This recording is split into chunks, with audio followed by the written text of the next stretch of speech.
What type of organization is National Payments Corporation of India, NPCI? When was it founded? And which two major financial bodies were responsible for its establishment? National Payments Corporation of India यानी NPCI किस प्रकार की organisation है, इसकी स्थापना कब हुई थी और इसके गठन के लिए कौन-कौन से two major financial bodies responsible थी? This is the answer.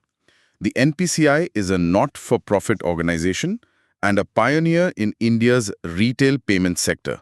Founded in December 2008 by the Reserve Bank of India and the Indian Banks Association. अच्छा, नॉट फॉर प्रॉफिट। जी NPCI एक नॉट फॉर प्रॉफिट ऑर्गेनाइजेशन है और India के retail payment sector में एक pioneer है, मतलब काफी अग्रणी। इसकी स्थापना जैसा बताया दिसंबर 2008 में रिजर्व बैंक ऑफ इंडिया और इंडियन बैंक्स एसोसिएशन द्वारा की गई थी। RBI और IBA का आप कह सकते हैं शामिल होना ये इंश्योर करता है कि NPCI के पास इंडिया के पेमेंट लैंडस्केप को स्टैंडर्डाइज्ड और इम्प्रूव करने के लिए जरूरी एक्सपर्टीज और अथॉरिटी रहे। सही है। Now we can discuss next question. The national automated clearing house system मतलब NH system is designed to handle high volume electronic transactions. What are the two primary types of bulk transactions it facilitates for entities like banks, corporations and the government? जी national automated clearing house मतलब NH system, इसको high volume electronic transactions को handle करने के लिए design किया गया है ना। बिल्कुल। तो ये प्रणाली बैंक्स, कॉर्पोरेशंस और गवर्नमेंट जैसी एंटिटीज के लिए कौन-कौन से टू प्राइमरी टाइप्स के बल्क ट्रांजैक्शंस को फैसिलिटेट करती है? Let us see the answer. The NACH system is used for bulk distribution of payments like subsidies, dividends, and salaries, as well as for bulk collection of payments for services like telephone, electricity, loans, and insurance premiums. Bulk distribution और bulk collection. हाँ, NACH system का उपयोग जैसे कि subsidies, dividends और salaries जैसे payments के bulk distribution के लिए किया जाता है, मतलब बड़े पैमाने पर भेजना। और साथ ही टेलीफोन, इलेक्ट्रिसिटी, लोन्स और इंश्योरेंस प्रीमियम्स जैसी सर्विसेज के लिए पेमेंट्स का बल्क कलेक्शन भी, मतलब एक साथ जमा करना। अच्छा, तो ये सिस्टम बिजनेसेस और गवर्नमेंट के लिए जो रिकरिंग पेमेंट्स और कलेक्शंस होते हैं उन्हें ऑटोमेट करके ऑपरेशनल एफिशिएंसी में काफी सुधार करता है, काम आसान हो जाता है। समझ गई। Let us go to next question. To create a more unified and efficient electronic payment landscape in India, which framework was launched? What was its main goal regarding the existing payment systems at the time? ठीक है। India में एक ज़्यादा unified और efficient electronic payment landscape बनाने के लिए कौन सा फ्रेमवर्क लॉन्च किया गया था और उस समय जो मौजूदा पेमेंट सिस्टम्स थे उनके संदर्भ में इसका मेन गोल क्या था? This is the answer. It is National Automated Clearing House, NACH, launched with the aim of consolidating the multiple electronic clearing service, मतलब ECS, systems across the country and harmonizing standards and practices to remove local barriers. तो ये भी NACH ही है। जी हाँ, ये National Automated Clearing House ही है, जिससे देश भर में मौजूद कई इलेक्ट्रॉनिक क्लियरिंग सर्विस मतलब ECS सिस्टम्स थे, उनको कंसोलिडेट करने, मतलब एक साथ लाने के लिए। बिल्कुल एक साथ लाने और लोकल बैरियर्स को दूर करने के लिए स्टैंडर्ड्स और प्रैक्टिसेस को हार्मोनाइज करने, मतलब एक जैसा बनाने के उद्देश्य से शुरू किया गया था। अच्छा, अलग-अलग ECS सिस्टम्स को कंसोलिडेट करने से इंटरऑपरेबिलिटी मतलब आपस में काम करने की क्षमता बढ़ती है और पूरे देश में ट्रांजैक्शन प्रोसेस सरल हो जाता है। ठीक है। Now we can discuss next question. Which system, a component of NACH, has been instrumental in supporting government initiatives in its direct benefit transfer schemes? What identifier is used in this system? NACH का कौन सा component government की direct benefit transfer यानी DBT schemes को support करने में instrumental रहा है? Okay, और इस सिस्टम में कौन सा आइडेंटिफायर यूज किया जाता है? let us see the answer. Aadhaar Payment Bridge, APB system, has successfully channeled government subsidies and benefits directly to the intended beneficiaries by using their Aadhaar numbers as a unique identifier. तो ये APB system है जी, आधार payment bridge system. इसने government subsidies और benefits को intended beneficiaries तक directly channel करने में, मतलब सीधे पहुंचाने में सफलता प्राप्त की है। और इसमें उनके आधार नंबर्स को एक यूनिक आइडेंटिफायर के रूप में उपयोग किया जाता है। अच्छा, आधार नंबर से? हाँ, आधार का उपयोग ये इंश्योर करता है कि जो भी लाभ हैं वो सीधे सही व्यक्ति के बैंक अकाउंट में जाए, जिससे लीकेज और डिले कम होती है, मतलब गड़बड़ी और देरी कम होती है। ये तो बहुत महत्वपूर्ण है। Let us go to next question. What is a mobile money identifier? What is number of digits? And is it possible for a single mobile number to be associated with more than one of them? जी। Mobile money identifier यानी MMID, ये क्या होता है? इसमें कितने digits होते हैं? और क्या एक ही मोबाइल नंबर से एक से ज्यादा MMID एसोसिएटेड हो सकते हैं? This is the answer. An MMID is a 7-digit code linked to a unique mobile number. It is possible for different MMIDs to be linked to the same mobile number. 7 digit code? हाँ, MMID एक 7-digit code होता है जो एक unique mobile number से linked होता है।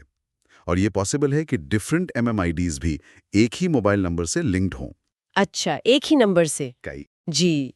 एक ही मोबाइल नंबर से जुड़े कई MMID यूजर्स को अलग-अलग बैंक अकाउंट से ट्रांजैक्शंस करने की सुविधा देते हैं, जिससे फ्लेक्सिबिलिटी बढ़ जाती है। ये इंटरेस्टिंग है। Now we can discuss next question. While mobile banking registration is generally required for initiating IMPS transactions, there are certain scenarios where it is not mandatory. Under what conditions can a remitting or receiving customer use IMPS without being registered for mobile banking?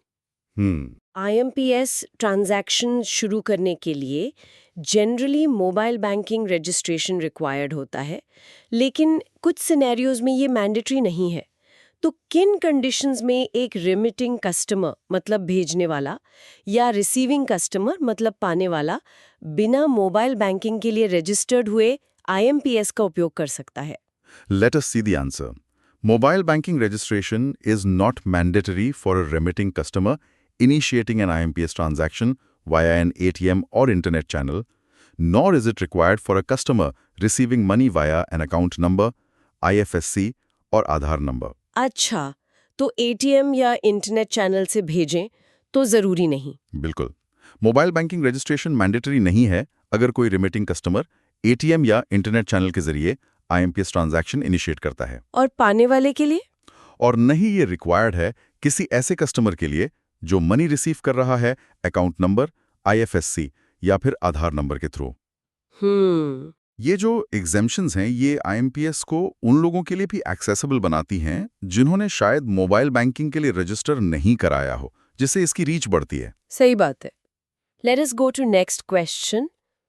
Unified Payments Interface (UPI) enhances transaction security by using a virtual payment address.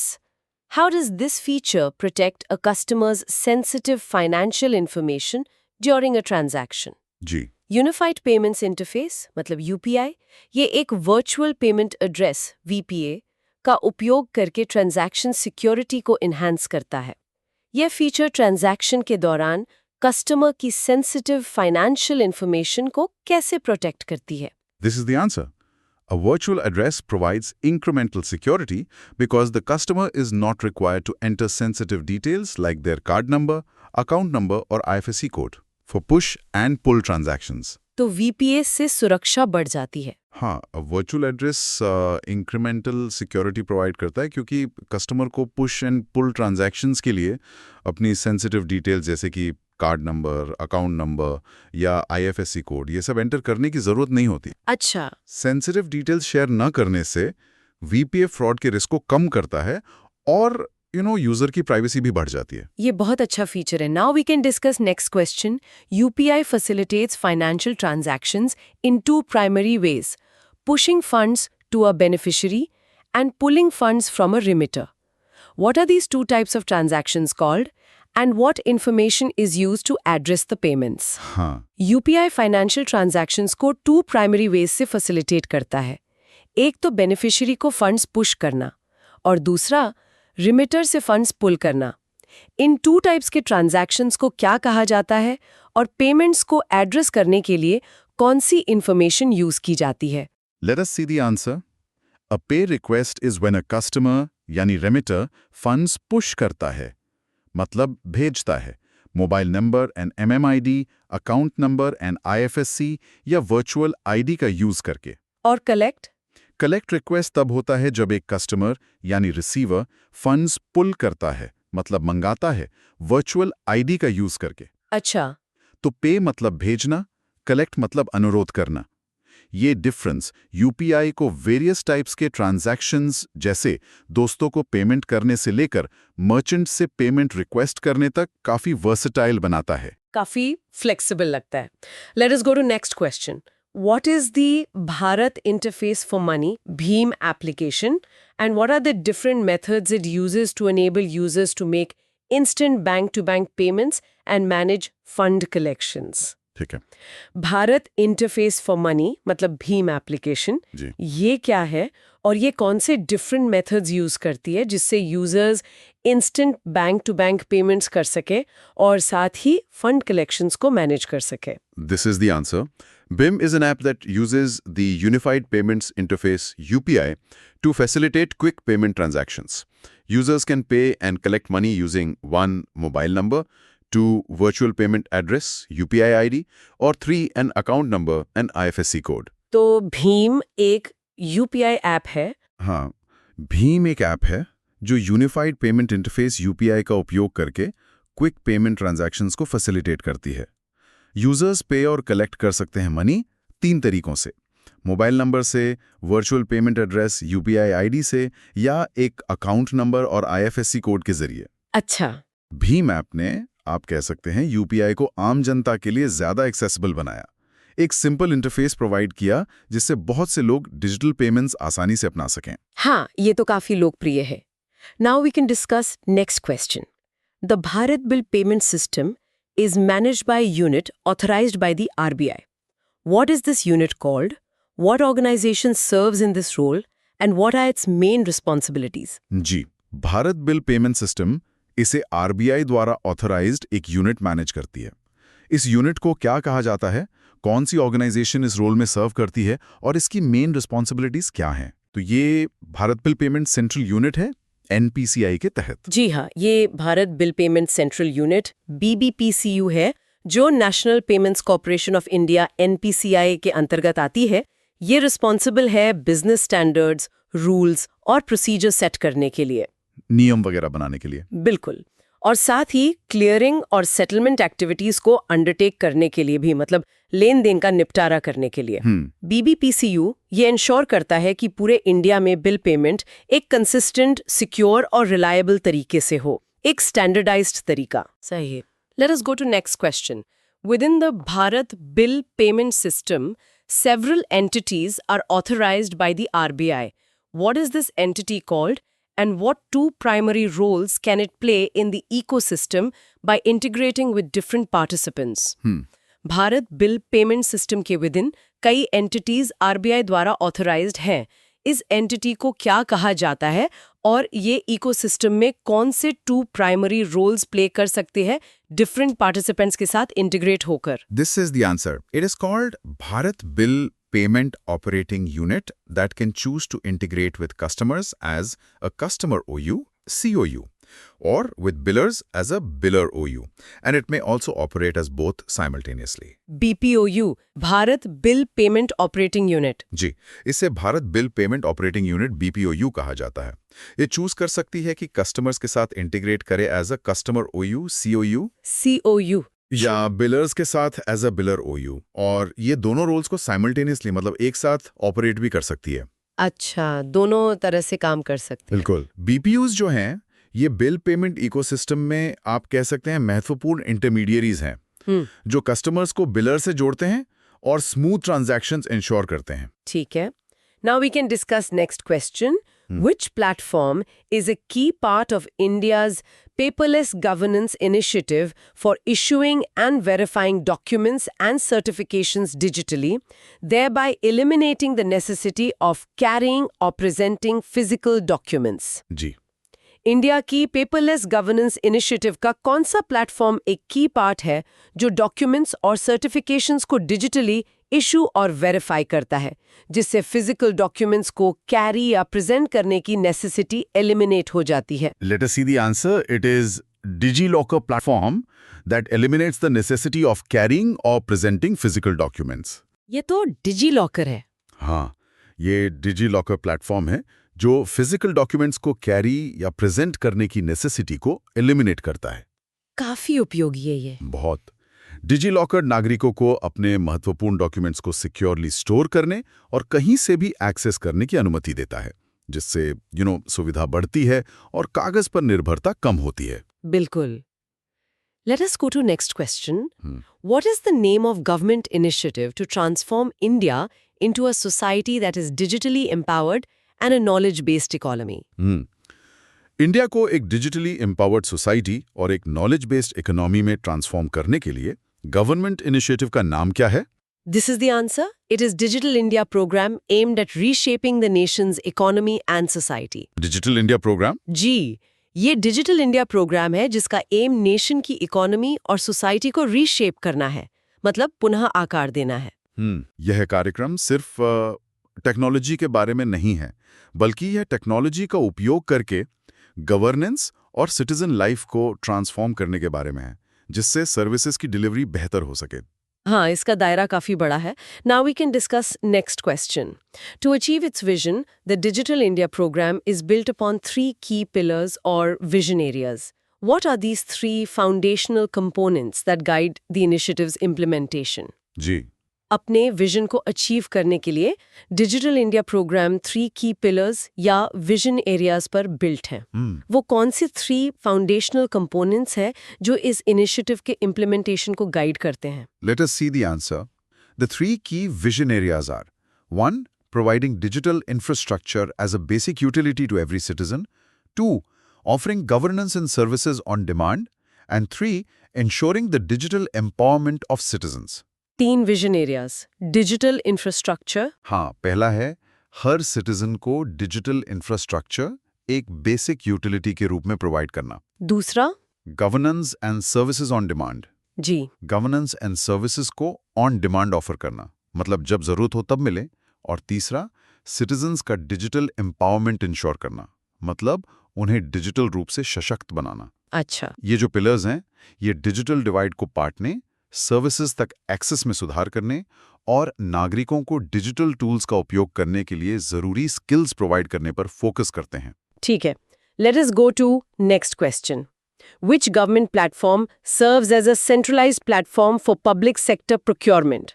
What is its primary function and which entities utilize it for acquiring goods and services? कौन सा government platform public sector procurement के लिए एक centralised platform के रूप में सर्व करता है? इसका प्राइमरी फंक्शन क्या है और कौन सी एंटिटीज इसका यूटिलाइज करती हैं गुड्स और सर्विसेज एक्वायर करने के लिए? This is the answer. It is government e-market place, GEM, which is a one-stop online shop for the procurement of common use goods and services required by various government departments, organizations, and public sector units. GEM, Government E-Marketplace. जी, ये government e-marketplace है जो एक one stop online shop है common use goods और services की procurement के लिए। सरकारी खरीद के लिए? हाँ, सरकारी खरीद जो वेरियस गवर्नमेंट डिपार्टमेंट्स, ऑर्गेनाइजेशंस और पब्लिक सेक्टर यूनिट्स द्वारा रिक्वायर्ड होती हैं। GM का एम ट्रांसपेरेंसी, एफिशिएंसी और कॉस्ट सेविंग लाकर गवर्नमेंट प्रोक्योरमेंट प्रोसेस में आप कह सकते हैं क्रांति लाना है। पारदर्शिता और दक्षता। Now we can discuss next question. The Government E-Marketplace, GM, was introduced as a modern digital alternative to the traditional public procurement system. What organization did it replace and what are the core principles of its operation? Ji, Government E-Marketplace को traditional public procurement system के एक modern digital alternative के रूप में introduce किया गया था। इसने किस ऑर्गेनाइजेशन को रिप्लेस किया और इसके ऑपरेशन के कोर प्रिंसिपल्स क्या हैं? let us see the answer. GEM replaced the Directorate General of Supplies and Disposals, DGSND, in 2016 and operates as a cashless, contactless and paperless online marketplace.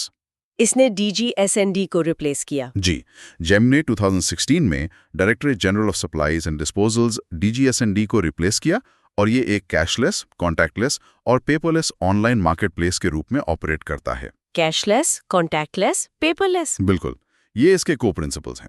इनसे GeM procurement process को streamline करता है, red tape मतलब लाल फीताशाही कम करता है और government spending में अधिक अकाउंटेबिलिटी इंश्योर करता है। बहुत बढ़िया।